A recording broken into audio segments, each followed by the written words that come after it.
So is there any middle ground when you try to evaluate whether there's going to be a gun control in this country? You know, he is a very visible face of the National Rifle Association. He believes in background checks, but he doesn't believe in background checks for gun shows. He says, look, statistically, the number of guns used in crimes from gun shows is minimal, and he reels off the numbers. He's got a very firm grasp of the facts. He says, you know, there are billions of magazines, trillions of rounds of ammunition, hundreds of millions of people who have guns, and so he says, look, it's never going to happen. And he said, you've got to focus on mental illness. You've got to focus on fixing the criminal justice system, not allowing felons to be not paroled. even for the loophole, which, you know, so many describe it as a loophole. Not even for the loophole. You know, and he doesn't believe there's gun violence. He says, look, you know what, more people drown in buckets of water. And I pushed back on that. And I said, yeah, but Ted, you're not going to get a 20-year-old, you're rounding up first graders and drowning them one by one in buckets of water. It's not the same impact. And he says, well, yes, you're right.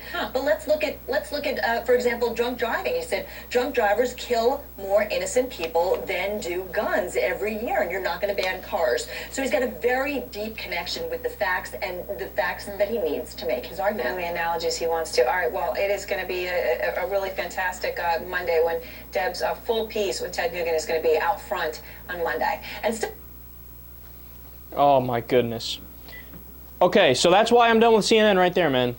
Look, here's the whole idea about the job of the media is this. We live in this world where politicians say shit, people in power say shit, business leaders say shit. Your job as the media is to report what they say and fact check it. Tell me the truth. Tell me the truth. Do the research. Find out the truth. Educate the American people. That's the whole idea of having a media, right? So what they do here on CNN, yeah, you know, we're doing this special on Ted Nugent and what he thinks about gun control. Why the fuck would I care what Ted Nugent thinks about gun control? Is he an expert? Is he a Harvard researcher? Has he been doing the studies on these things for years? No.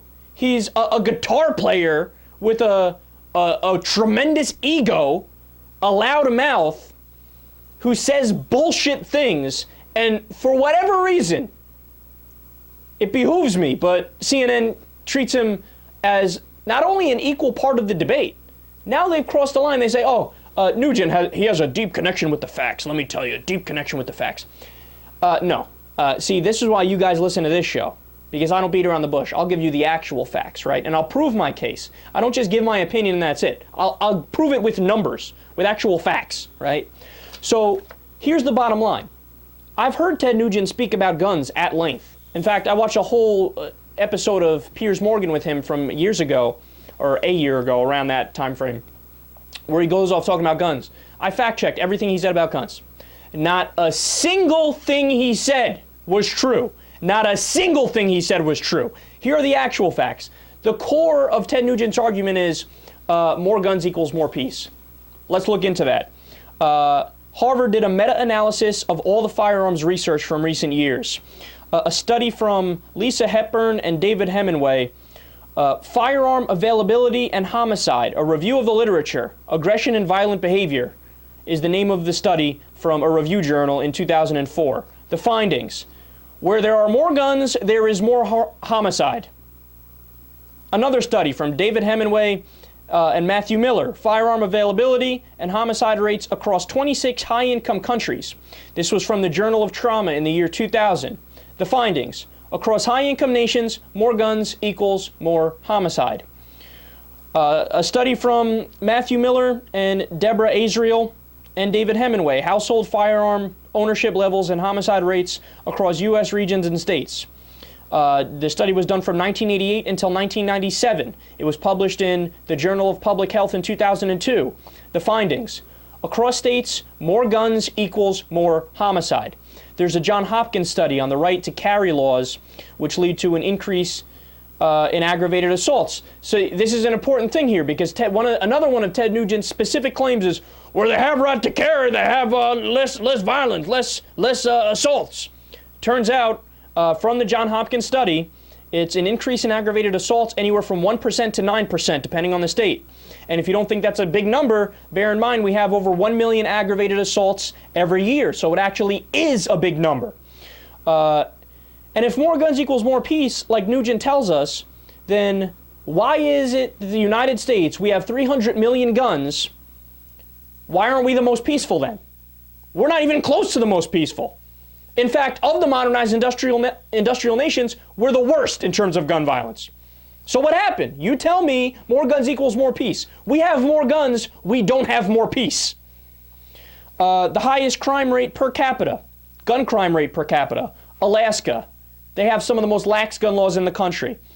A Princeton neuroscientist, Sam Wang, quote, research shows if you live in a state with lax gun laws, you're 75% more likely to die from gun violence. Every modern country with stricter gun laws has significantly less gun violence. We've been through this a billion times. Britain, less than 100 gun deaths per year on average. France, same thing. The United States, 11,000 on average. We have 30 on average a day, every single day. Take Australia, for example. After a mass shooting in Australia in 1996 that killed 35 people, their politicians finally smartened up and they passed an automatic weapons ban. What happened after the ban? Homicides by firearm plunged 59% between the passage of the law in 2006, with no corresponding increase in non-firearm related homicides. That's another point from these Looney Tunes, like Ted Nugent. Well, when you pass gun control, there's going to be other crimes that go up. Turns out, no, not true, as evidenced by Australia. In fact, the drop in suicides by gun was even steeper, a 65% decrease in suicides. Studies found a close correlation between the sharp declines and the gun buyback programs that they instituted.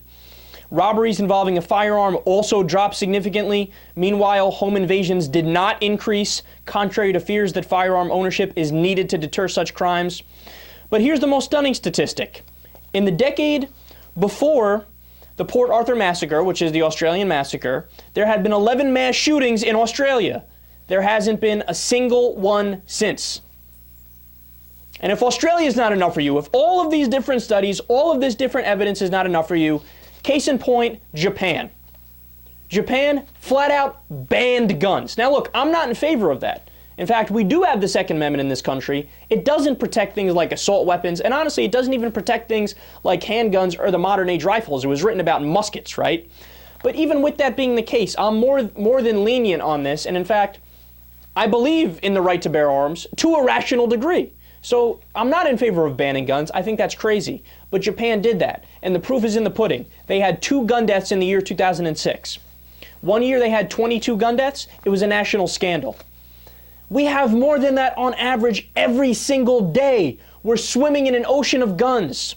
All of the studies that have been done come back with the same finding. They say, look, you can point to other factors, and yes, there are some other factors that contribute to this, but the availability of guns is the vessel by which people can carry out these killings in such high numbers. And then, look, last thing on this, and then we'll move forward, because I'm getting unnecessarily heated up here. I love how they framed it. Yeah, Ted said he's in favor of background checks, except he's in favor of keeping open the gun show loophole. Well, then he's not in favor of background checks, because the gun show loophole makes it so that 40% of the guns sold in this country have no check associated with them whatsoever. You can be a paranoid schizophrenic, waltz into a gun show and buy a gun. You could be on the terrorist watch list, waltz in and get a gun. You could be an ex-3-time felon, walk in and buy a gun, no problem whatsoever. You could have a history of mental illness, a history of being disturbed. You could have horrible things in your past. It doesn't matter. You can waltz into a gun show, buy a gun, no check whatsoever. And Ted Nugent is fine with that. In fact, he's okay with it. He's in favor of it. What rational person is in favor of that? You tell me. Would you want your kids to be around an area where people on the terrorist watch list can buy guns? Would you? Or where a schizophrenic can buy guns? We did a story the other week. A paranoid schizophrenic who killed his mother when he was 14. He got out. He amassed a small arsenal, as the article put it. Ted Nugent is in favor of that because he's mental.